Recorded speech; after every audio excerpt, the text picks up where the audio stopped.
Magandang araw mga bata! Magandang araw rin po! Ngayon ay magsitayo tayong lahat para sa ating panalangin. Sa ngalan ng Ama at ng Anak at ng Espiritu Santo. Amen. Muli, magandang araw mga bata! Magandang araw rin po! Maaari na kayong magsiupo.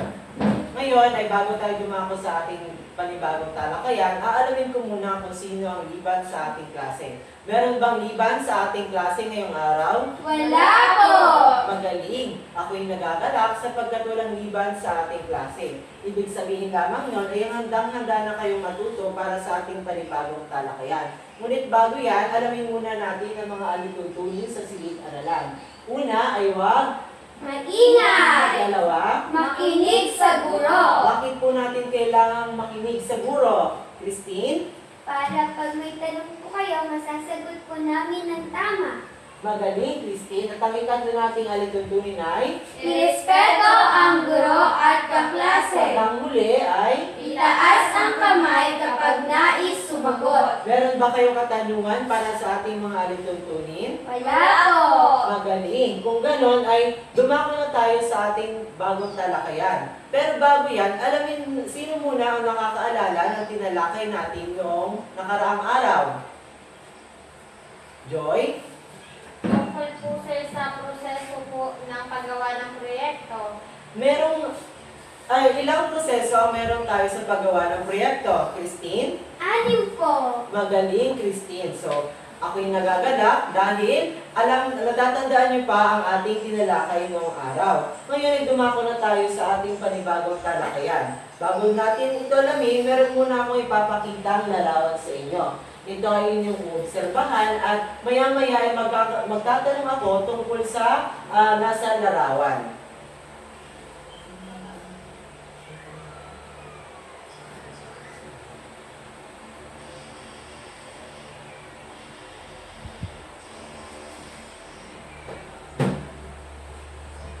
Ano ang nakikita nyo sa larawan?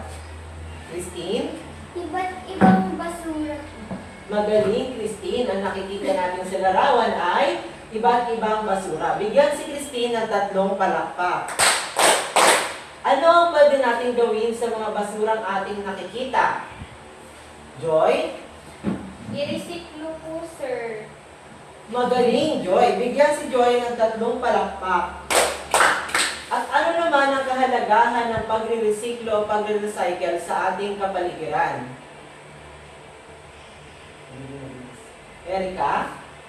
Ano po, bukod po sa lumalinis po yung ating kapaligiran, nagiging kapaki-pakinabang din po yung mga kagamitan. Magaling, Erika. So, kapag tayo ay nagre-recyclo, napapanatili natin malinis ang ating kapaligiran at nagagamit muli natin ang mga patapong bagay. Ngayon ay meron pa ulit akong inihandang gawain upang mas maintindihan niyo pa. At ito ay tinatawag kong 4 fix 1 word. Igugrupo ko kayo sa 4 at bawat grupo ay makakatanggap ng 4 fix 1 word. So, kung inyong aalamin kung ano ang tinutukoy sa larawan. Pagkatapos niyong mahanap kung ano ang salita na tinutukoy sa larawan, magbibigay kayo ng isang pangungusap na kahulugan doon sa salita na inyong nabuo. Naiintindihan ba mga bata? Opo!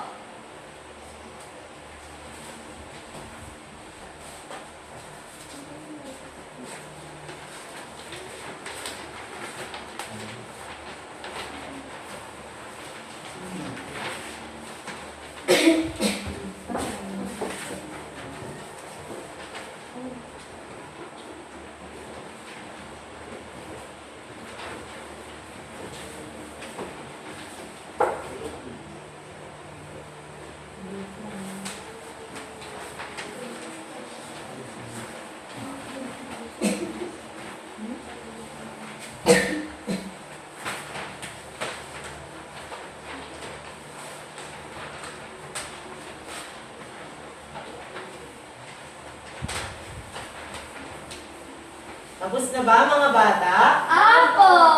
Kung ngayon ay maaari nang ipresenta ng unang grupo ang kanilang nabuong salita.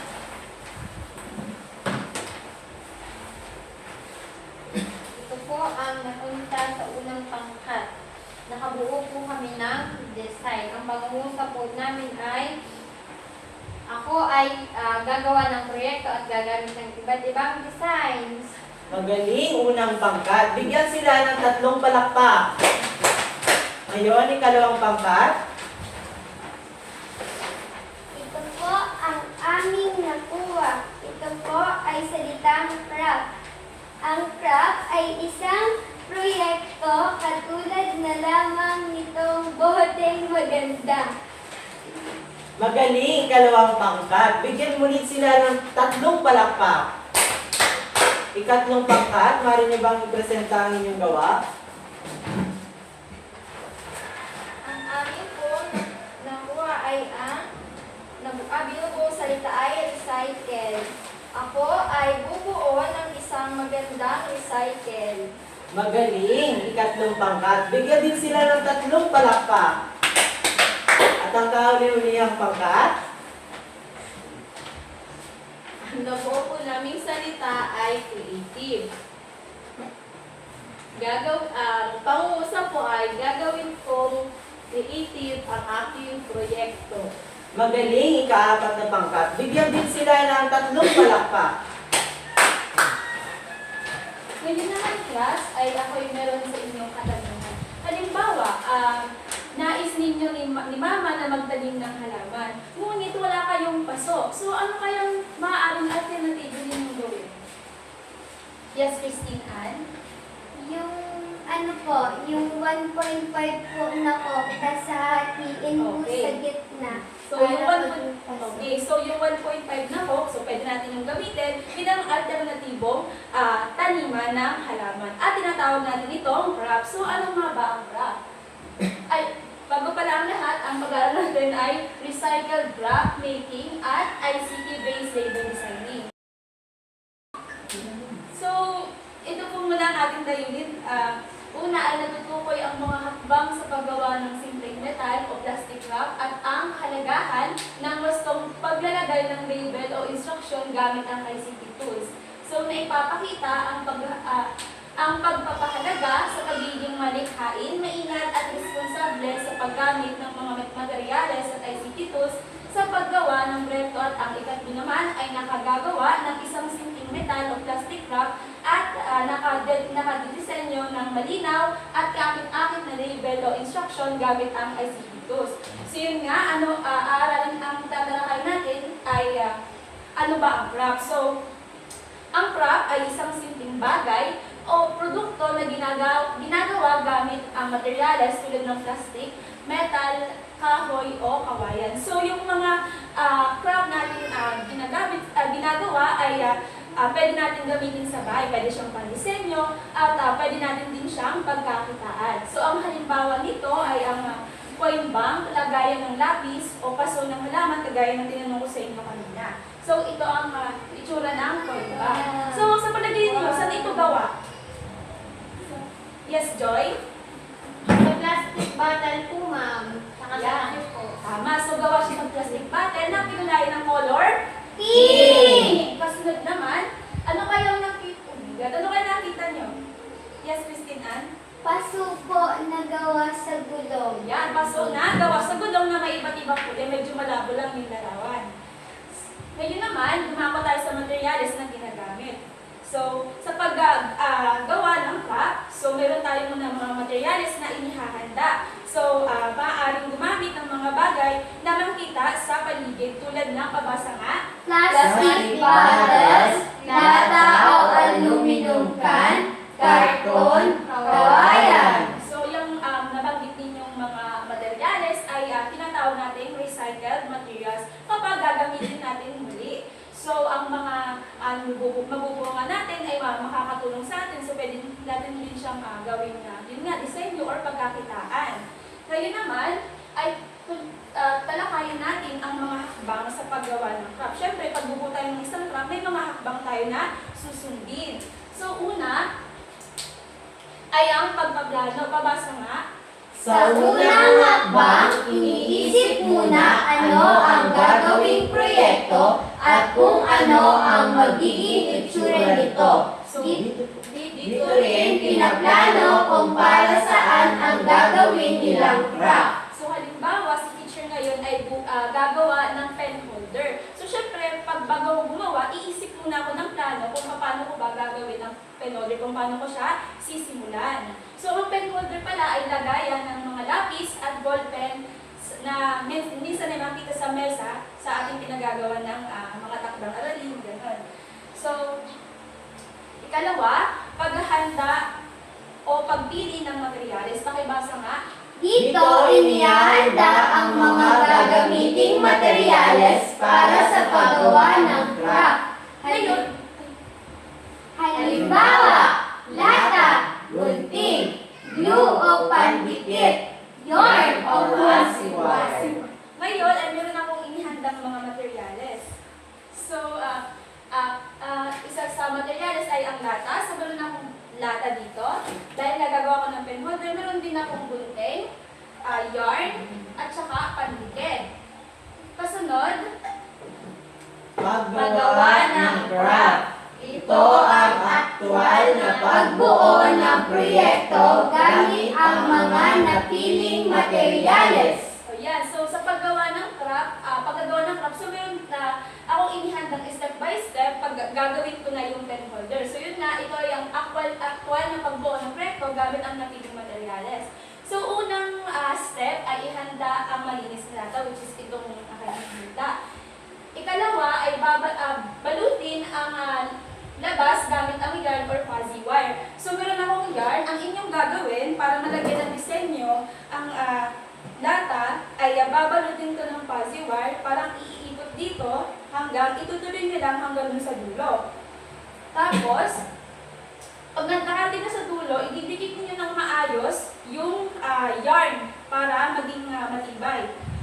At ang panghuli, kung gusto niyo namang maging maganda pa, lagyan niyo ng design. So, meron ako ditong actual na nagawa na pen holder. So, pag nilagyan mo ng mga pen, so ganito ang itsura niya. Wow! So, mamaya gagawa rin tayo ng pen holder. So, kasunod ay ito, number 4, pag-aayos o finishing. Pakibasa po. Dito tinitiyak na maayos, malinis at ligtas ang gawa bago ito gamitin. Ayan, so siguraduhin natin na pantay ang pagkakabalot ng lata kasi baka mamaya ay masigatan na tayo. So, dapat walang nakalaylay na sinulid o papel. So, maaaring lagyan ng label at label yung ating pen holder gamit ang LCD tools tulad ng, halimbawa, ang title ay may pen holder. So, dumako naman tayo sa kahalagahan ng label or instruction. So, mamaya ko babanggitin kung ano ba ang label. So, dumako muna sa kahalagahan dito. Pakibasa po muna. Ang label ay mahalagang bahagi ng isang produkto. Ito ay nagbibigay ng impormasyon Kung ano ang produkto at kung paano ito ginagamit. So, yun, ang label nga ay doon sa label nakita yung pangalan ng produkto. So, pwede ka rin doon maglagay ng description ng product at kung paano ang product ginagamit. So, pwede din ilagay din yung pangalan kung kayo ay may business na So, yun. So, pag sinabi natin label, ang label ay isang maliit na parang picture sa mga product pag nakikita ninyo. Halimbawa, pag bumibili kayo ng bracelet, di ba sa mga tindahan may nakita kayo parang maliit na card na nakalagay doon yung pangalan ng tas may mga disenyo din. So, ang nilalaman ng isang label, na ganun sinabi ko kanina, ay ang merong pangalan ng produkto, gamit o layunin nito, meron ding simpleng instruction kung paano gamitin o alagaan yung produkto. So, dapat ito ay malinaw at may madaling basahin. So, ganito ang itsura ng label. Yan yung mga pangalan, may tulad nito, kung kayo sa pabango, alam nyo na 30 ml, so nakalagay din yung description niya. So, paano nga ba tayo gagawa ng label? So, sa pamamagitan ng ICT tools. So, sa paggawa ng label, maaaring gumamit ng ICT tools tulad ng, pabasa po, Microsoft Word, PowerPoint, Canva. So, yan. So, pwede tayong gumamit ng Microsoft Word, PowerPoint, o Canva. So, mas nagiging maayos at malinis, paganda ang disenyo kapag gumagamit ng maalis sa mga yan. So, mas madali rin itong basahin at ipakita sa ibaba. Madali siyang basahin at ipakita sa ibaba ng product. So, ngayon ituturo ko sa inyo kung paano gamitin ang Canva sa pagbuo ng label. Ang gagawa natin ng label ay ang ginawa kong pen holder. So, una, sundan ninyo yung aking steps sa TV. So, una ay pupunta ka sa app na Canva. Sunod, para hindi ka mahirapan sa design, so sa pinakamadaling paraan, pumunta tayo sa template. Nakikita po ba? Apo! Ayan. Tapos, dahil ang gagawin natin ay label, so ilagay natin ay label.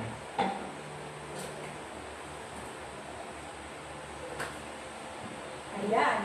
So, pipili tayo ng magandang design or angkop na design para sa ating pen holder. So, halimbawa, ang i-design natin na label ay ito. So, papalitan natin siya ng pangalan.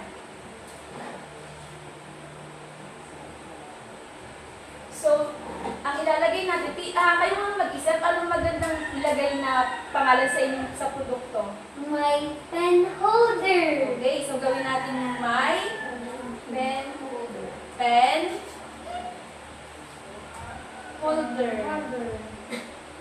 Dahil malaki yung fonts, dita natin ng konti. Ayan. Wow. Tapos ay i-move natin sa gitna. Ayan. Palitan din natin yung picture. So, pumunta tayo sa elements. Kasi sa elements, makakahanap tayo ng magandang picture. So, ilagay natin ay pen holder. So, halimbawa, ang ilalagay natin ay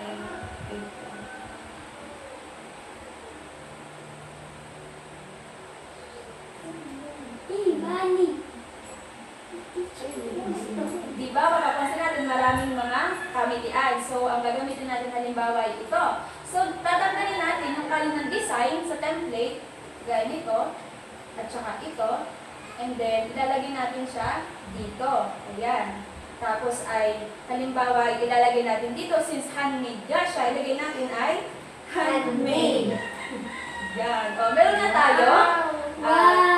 Label ng pen holder. Ayan. So, bumalik na tayo sa ating slide. So, yun nga. Ngayon ay natutunan niyo na kung paano gamitin ang Canva bilang ICT tool sa pagbuo ng label. Ayan. So, ngayon naman, bago tayo magkaroon ng aktibidad, meron muna akong mga ilang katanungan sa inyo. Kung talagang natutunan ninyo ang aking tinalakay. So, una, bakit mahalaga ang pagpaplano at paghahanda ng mga materyales bago gumawa ng isang craft? Sino kaya nais sumagot?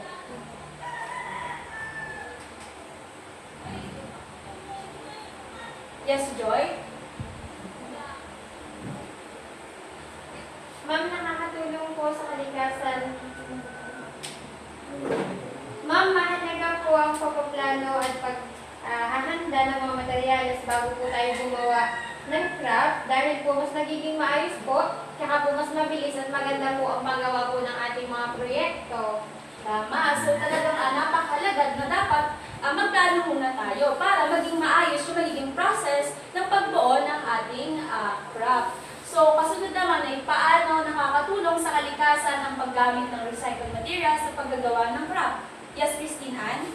Nakakatulong po ito sa kalikasan sa paggamit po ng recycled materials. Tapos po sa paggawa ng nakakabawas po ito sa basura at napapakinabangan po natin yung basura po.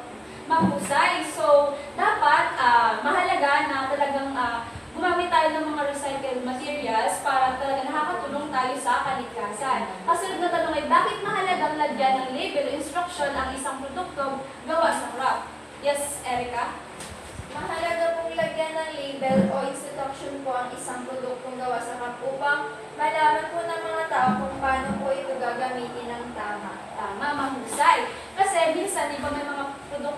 gaya ng pagkain, pwede natin ilagay sa label yung expiration date na para alam natin, para aware tayo. So, bigyan natin ng 5 palakpak si Joy, si Christine, at si Erica.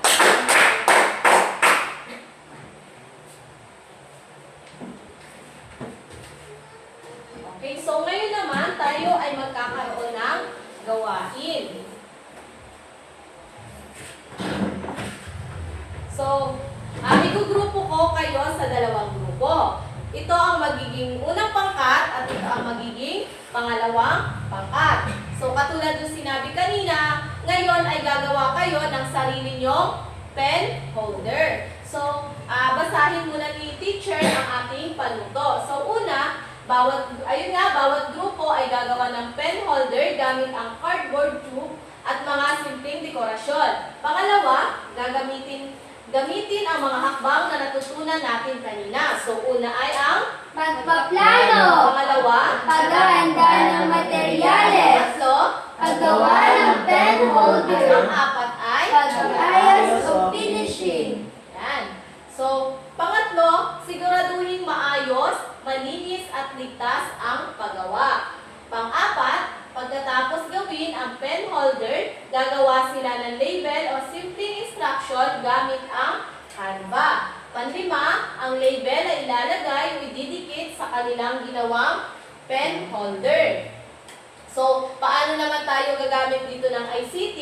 So, ang gagamitin natin is Canva. So, una, katulad ng pinaliwanag sa atin kanina, bubuksan ang Canva sa computer o tablet. Pangalawa, pipili tayo ng simpleng template para sa paggawa ng label. At pangatlo, ilagay ang mga sumusunod. So, una, pangalan ng produkto. Halimbawa ay may pen holder. So, pangalawa naman, simpleng gamit. Halimbawa ay for pens or for pencil. So, para naman sa mga mag-aaral na hindi nakakasunod, meron din akong activity na inihanda sa inyo.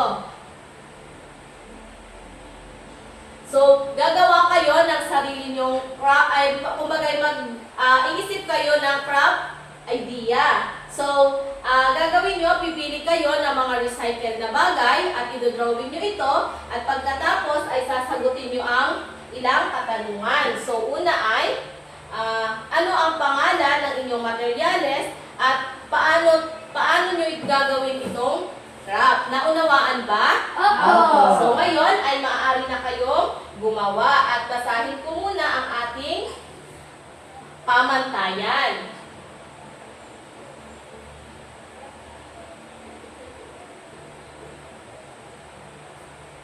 Okay, so una po, nilalaman at tamang proseso, 5 points. Paggamit ng tamang materyales, 5 points. Kooperasyon ng grupo, 5 points. At presentasyon gamit ang ICT, 5 points. So mamaya, kapag natapos na kayong gumawa, ay nalapit kayo dito kay teacher para ipasa yung inyong gawa dito sa ating PowerPoint dahil ito ipapakita natin mamaya. Naunawaan ba? Opo. Okay, maaari na kayong magsimula.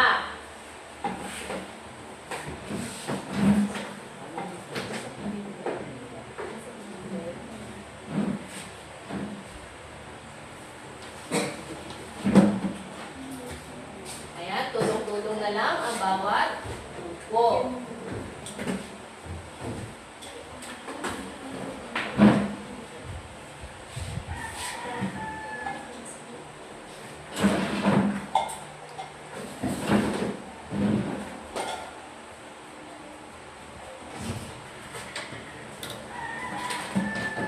Ano kayang ginagawa ng group 1?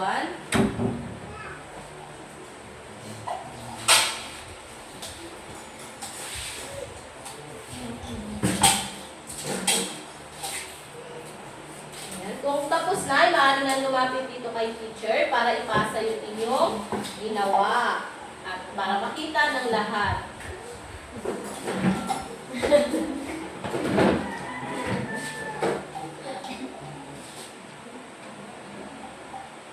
Ang group 2 ba? Tapos na? Opo.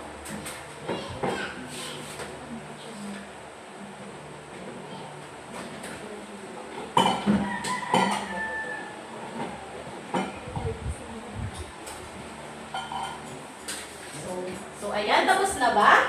Ayan, so Opo. ngayon na i-represent naman ninyo ang inyong ginawa. So unahin natin ang unang pangkat. Ayan. Magandang araw po sa inyong lahat. Magandang araw po. Ito po ang ginawa ng unang pangkat. Ang amin pong ginawa ay DIY pen holder na naririto po sa unahan. So, ang amin pong pen holder ay isa pong lalagyan ng lapis at ballpen na gawa po sa recycled na lata at yarn. So, layunin po nito mapanatiling maayos at malinis ang mesa habang nakatutulong sa kalikasan sa pamamagitan ng paggamit ng mga materyales. Salamat po. Salamat po at maraming salamat. Ayan, palakpakan natin ang unang pangkat. Ngayon naman ay ang ikalawang pangkat. Kayo po ang ikalawang pangkat at ito po ang ginawa po naming label para po sa aming DIY pen holder. Nakalagay po ay Ang pinangalanan po namin siyang our pen holder na mayroon pong label na DIY kasi kami po ang gumawa. Ginawa po namin to gamit ang tape at pang-design. thank you Thank po. you po. Ayan, palakpakan naman natin ang ikalawang pangkat. Ngayon naman, bago tayo magtapos sa ating aralin, ay ngayon naman, gusto niyo bang malaman ang inyong nakuhang puntos? Opo. Ayan, so para sa unang pangkat, kayo ay nakakuha ng 20 puntos. At sa ikalawang pangkat naman, kayo din ay nakakuha ng 20 puntos. Palakpakan natin ang ating mga sarili.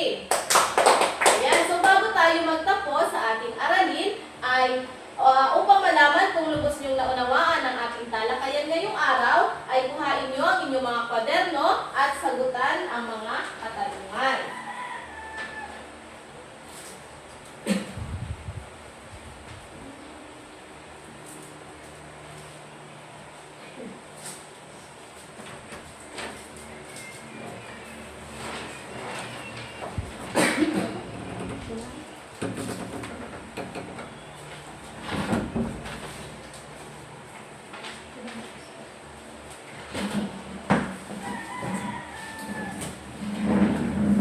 Ayan, babasahin ko ang panuto. Isulat ang T kung tama ang pangungusap at M kung mali. Tapos na ba mga bata?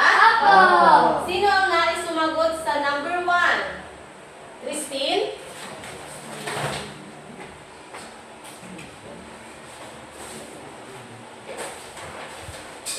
Ayan, tama ba ang sagot ni Christine? Opo. Sino ang nais sumagot sa number 10? Joy?